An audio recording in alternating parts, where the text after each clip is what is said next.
Hello learners, welcome to this video lesson.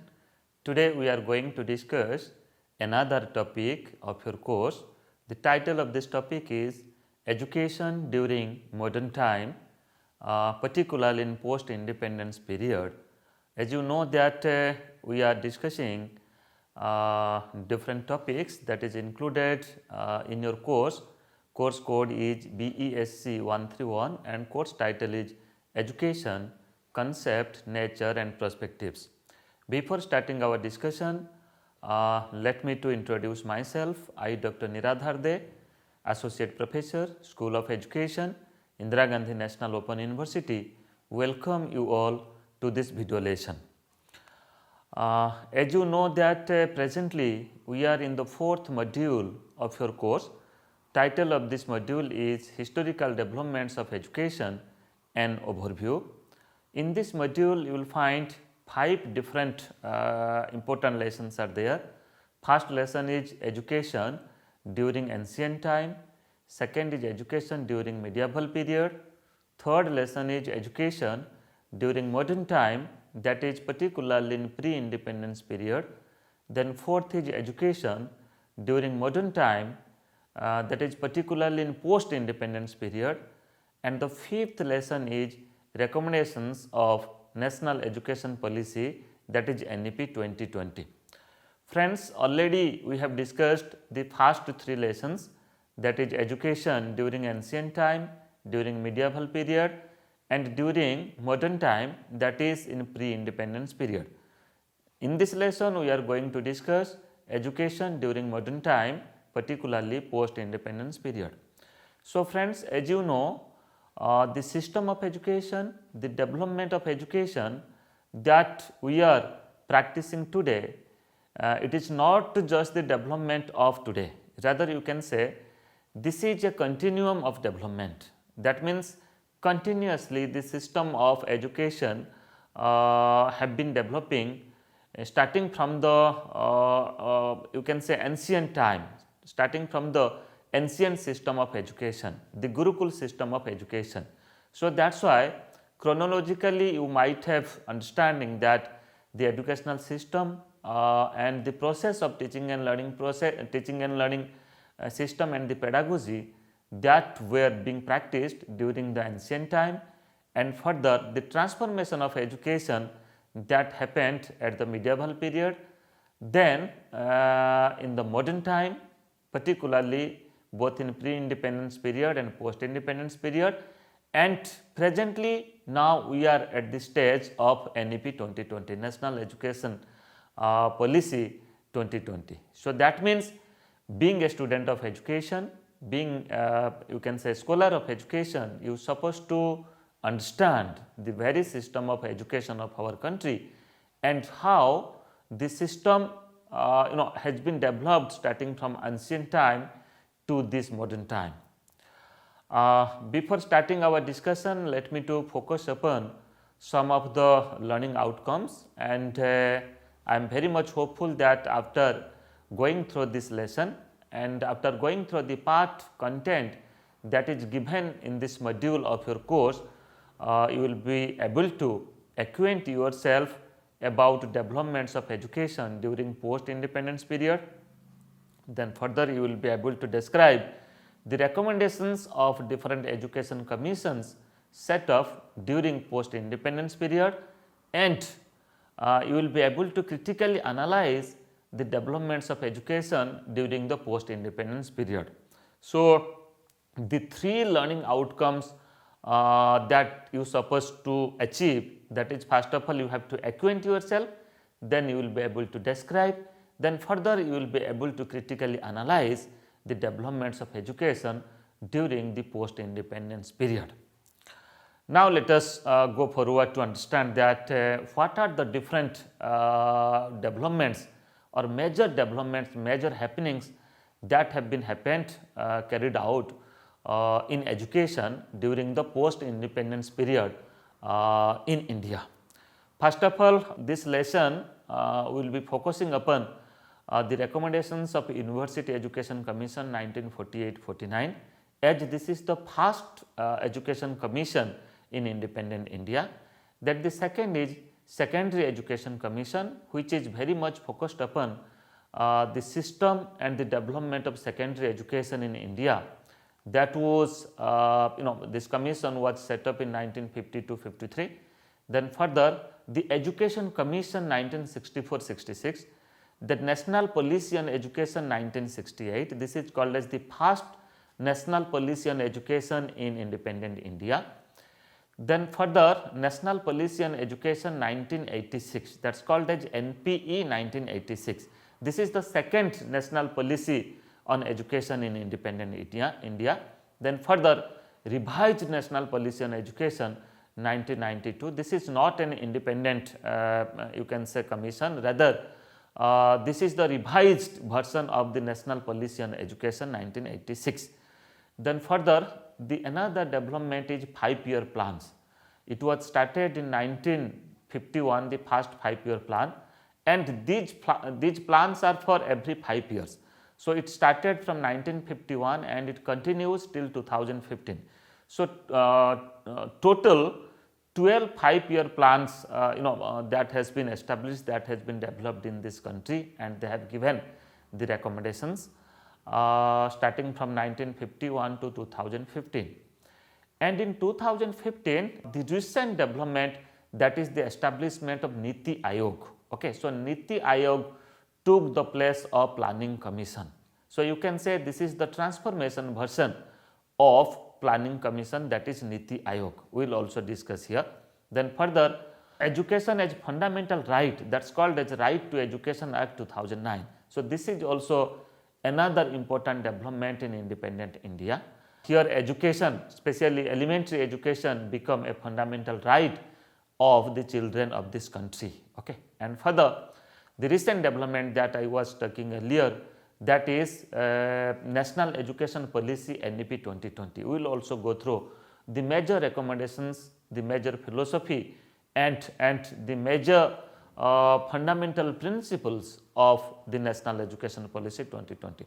So friends, lot of things we have to cover in a very short period of time in this video lesson. So I will just go through the overviews of a brief overview about different commissions and different developments, and I request all our learners you should go through the learning materials which is provided to you, and definitely I am sure that you will understand it. First of all, now let us focus upon the University Education Commission 1948-49. As I have already said that this is the first Education Commission of independent India, that was in the name of University Education Commission, that was established or set up in 1948 and 49. University Education Commission 1948-49 was appointed under the chairmanship of Dr. Sarvepalli Radhakrishnan, the second president of India. Okay. And further University Education Commission was popularly known as Radhakrishnan Commission, as Dr. Sarvepalli Radhakrishnan was the chairperson of University Education Commission. If I will go through the major recommendations of University Education Commission, we find these major points, just like the recommendations are based upon maintenance of the highest standards of teaching, research and examination, especially in the universities and colleges under their control. So try to understand that how to maintain a quality higher education or a highest standard of teaching in higher education system and research in higher education system was one of the very important recommendations of University Education Commission 1948-49. Further, the other recommendations are just like courses of study in the universities with special reference to the maintenance of a sound balance between the humanities and science. So how to maintain humanities based disciplines or subjects and science based disciplines and subjects, especially in the university system. Okay. So that the students will be attracted, so that the students will be motivated to study either in science stream or in humanities stream as per their own attitude, as per their own interest.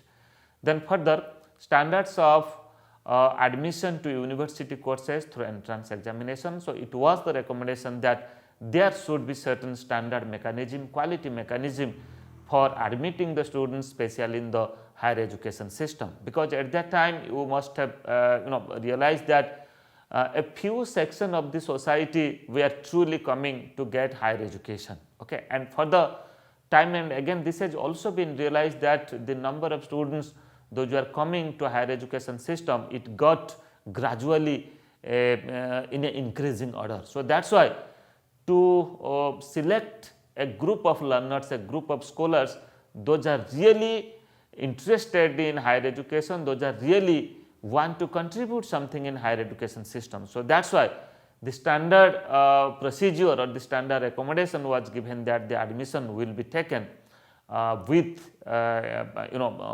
entrance examination, and further provision for advanced study in Indian culture, history, literature, languages, philosophy and fine arts. So these are the certain important area that you can say talks about our culture, our tradition, our history, our literature, our language and our belief, our philosophy and the art and culture that we follow. So that is why university, in the university education there should be the scope to promote such things. So that is why it was another important recommendations of University Education Commission. Further, establishment of more universities, it is not possible to cater the students or the increasing number of the students within the few established universities. So that is why the commission recommended that more universities should be established in different regions. Then qualification, conditions of service and salary of teachers was also another important concern, because unless the teachers are not satisfied, then it is not possible to maintain quality in higher education system. So that is why teachers should be well qualified, conditions of service should be good, and at the same time salary of the teachers should be adequate. So these were some of the important recommendations that was given by University Education Commission in 1948-49. And further, in Secondary Education Commission that was set up in 1950-53, it was mostly focused upon secondary education system, the school education system of our country, but you will find that the recommendations are given or it had touched upon the other areas of education, because only talking about secondary education is not enough. Okay, so that is why this has been properly related with the tertiary education system, the higher education system. Dr. A. Lakshman Swamy Mudaliar, Vice Chancellor of Madras University, was appointed as Chairman of Secondary Education Commission. The commission was directed to suggest measures for reconstruction of secondary education with particular reference to its aims, organization, content and relationship with other levels of education. As I was talking earlier, only talking about secondary education is not enough, rather it should be properly related with the other levels of education. That means particularly in higher education, technical and professional education system. If I will go through the major terms of reference of Secondary Education Commission 1950-53, these things are focused just like the major terms of reference were to inquire into and report on the existing position of secondary education in India in all its aspects, then to propose measures for its reorganization and progress with particular reference to the aims, organization and contents of secondary education, its relationship to primary, basic and higher education, the interrelationships among different types of secondary education, then further the other allied problems also. So friends, these are the certain important aspects, important links that was a terms of references that was addressed by the Secondary Education Commission.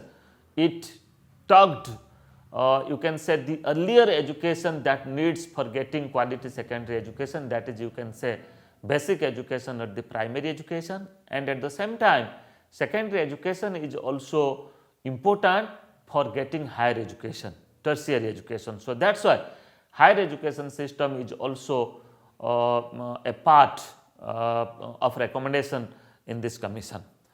Then the other terms of reference that we can say that arrangements of necessary funds to implement the recommendations of the commission and adopt a planned and coordinated policy for the purpose of establishing standard in education. So, friends, many a time this has been observed that recommendations are good and properly or timely many recommendations that has not been implemented. Reason may be many, factors may be many, but the major factor is availability of fund. Okay. So, that is why in this commission, in the Secondary Education Commission, it was highlighted that the government, both central and state government, will provide funds for proper implementation of the recommendations. Then now let us focus upon the another development, that is Education Commission 1964-66. This is called as a full-fledged commission. This is not all about secondary commission or only University Education Commission. Rather, it touches upon education at all standards, education at all stages, okay, starting from school education to higher education. The Education Commission 1964-66 was established under the chairmanship of Dr. D.S. Kothari, which is popularly known as Kothari Commission, as Dr. D.S. Kothari was the chairman of this commission. So, that is why this commission is popularly known as Kothari Commission. The main objective of this commission was to access the whole educational system in India, as I was talking earlier. This is not a piecemeal. Education is not just like to understand education system in our country, we should understand the entire system. So, that is why the whole educational system was addressed by this Education Commission 1964-66. The report comprises recommendations of all aspects of education.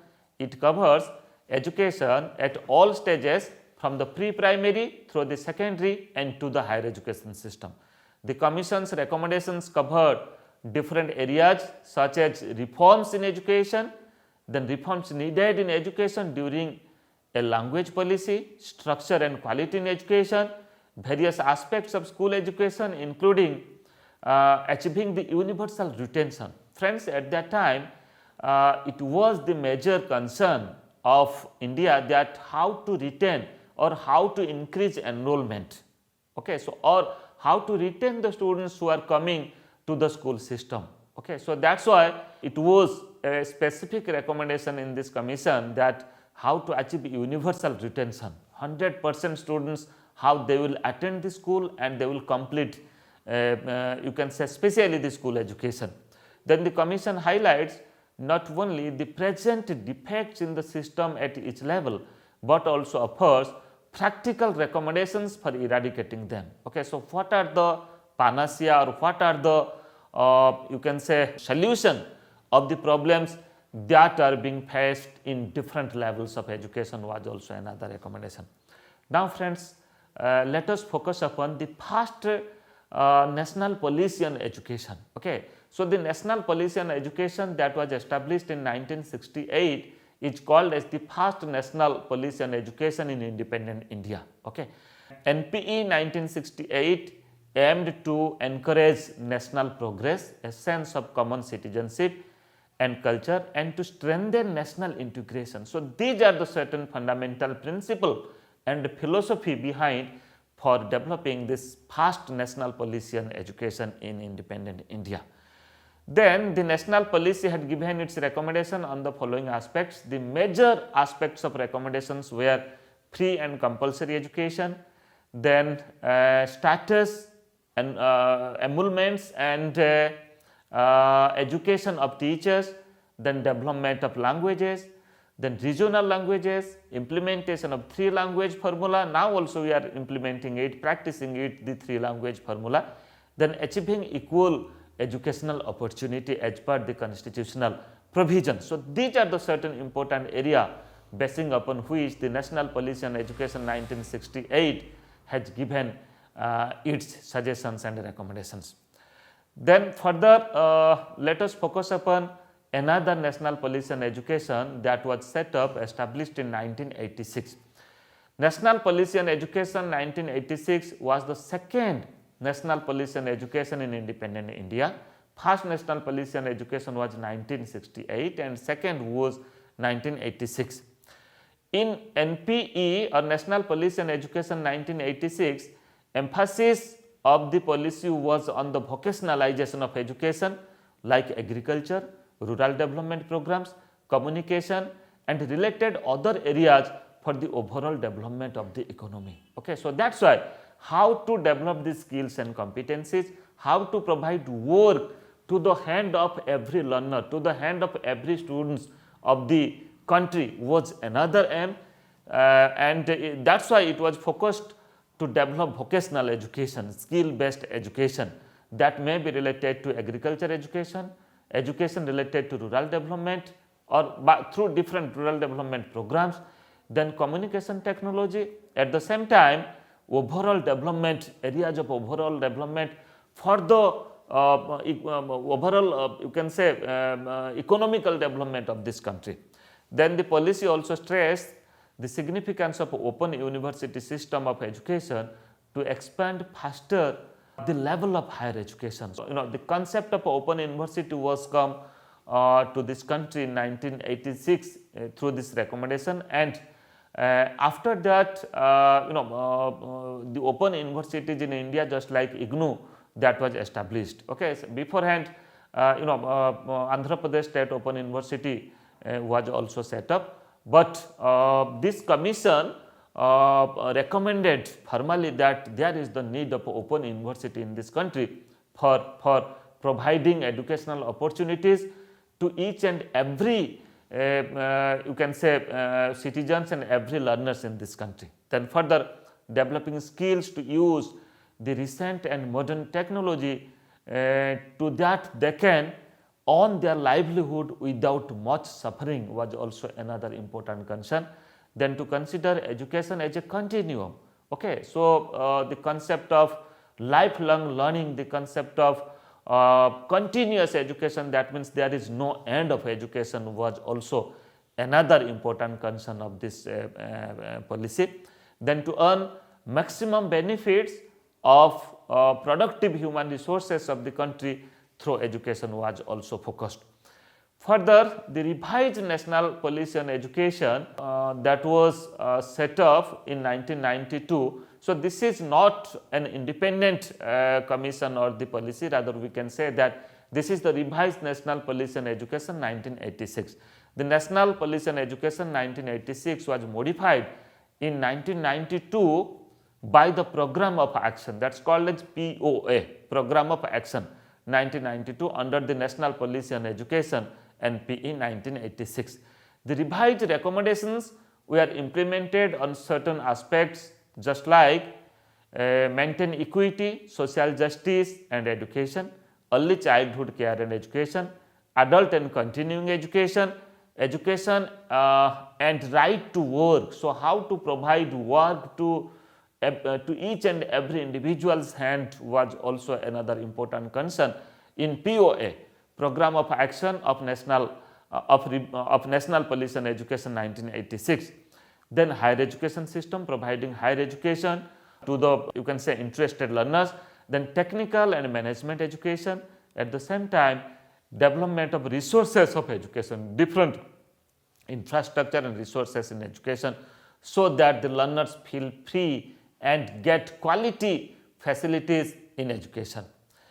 Then now let us focus upon the 5-year plans. I have already touched upon that total 12 5-year plans has been established in our country, in India, starting from 1951 to 2015. Okay.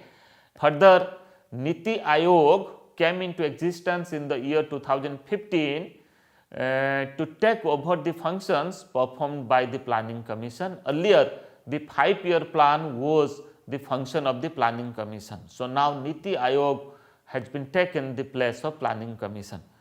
So, in 5-year plans, in every 5-year plan, focused was on the development of education at all stages of education, that means at the primary, secondary and university education system. So, what should be the priority area in primary education, in secondary education, including senior secondary stage, and in university education. That was translated, that was focused, that was recommended, and one implementation plan was also prepared by the 5-year plan, in every 5-year plan. Then further, every 5-year plan caters education planning and implementation in India in view of development of education happening globally and nationally. 5-year plan also works for the effective implementation of the recommendations given by the education commissions at different times. First of all, its work was to cope Indian education system at par with the global standard, at par with the global development, and at the same time the committees and commissions, the educational committee and commissions, that the recommendations that they have given, so how to implement those recommendations and to ensure whether quality education are being practiced in the institutions or not. Okay, so these were certain important work that was performed by Planning Commission through different 5-year plans. It was started from 1951 and it was continued till 2015. Further, now let us focus upon NITI Ayog 2015. I was talking earlier that NITI Ayog is the transformation version of the Planning Commission. National Institute for Transforming India is the full form of NITI Ayog. National Institution for Transforming India, popularly known as NITI Ayog, was the modified form of Planning Commission formed on 1st January 2015, and from that date NITI Ayog is functioning, is working in our country. NITI Ayog is the premier policy think tank of the government of India, which provides both directional and policy inputs. It directs the government, at the same time it also develops certain policies for development of education. NITI Ayog follows the bottom to top approach, not top to bottom approach. Starting from the grassroots level, it understands that whether the development, whether the you can say the recommendations are implemented or not. So that's why bottom to top approach, in which state can influence the decision of the center. So here state government are given adequate importance in NITI Ayog, so that they can go through the recommendations, they can go through the different developments, and they can also suggest for particular development of their state. The NITI Ayog consists of Prime Minister of India as the chairperson, vice chairperson, then chief executive officer CEO, then permanent members, ex officio and chief ministers, and lieutenant governors, and specially invitees were the members of NITI Ayog. Now let us focus upon what are the functions that the NITI Ayog performs. First of all, its function is to evolve a shared vision of national development, priorities, sectors and strategies with the active involvement of states in the light of national objectives. Then further, to foster cooperative federalism through structured support initiatives and mechanisms with the states on a continuous basis, reorganizing that strong states make a strong nation. Then to develop mechanisms to formulate credible plans at the village level and aggregate these progressively at higher levels of government. Further, to ensure on areas that are specifically referred to it that the interest of national security are incorporated in economic strategy and policy of the country.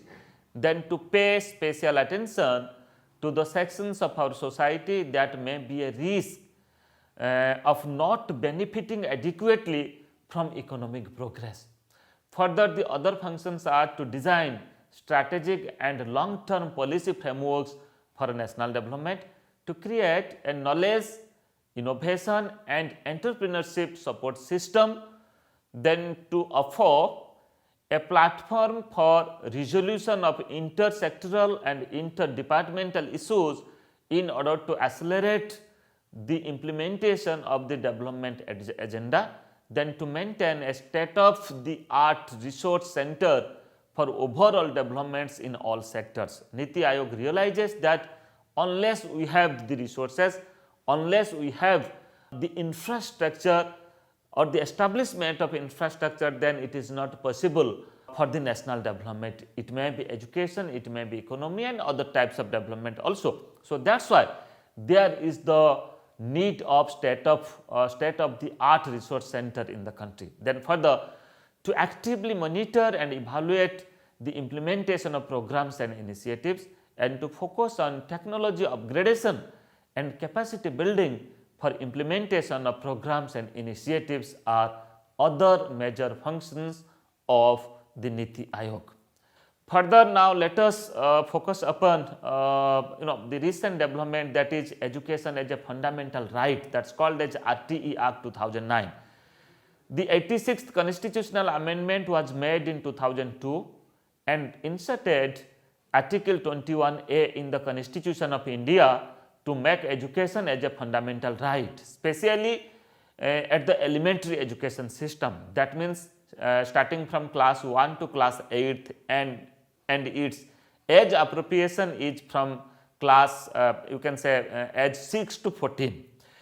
The right to children to free and compulsory education or right to education RTE Act was enacted by the Parliament of India in 2009 and came into effect on 1st April 2010.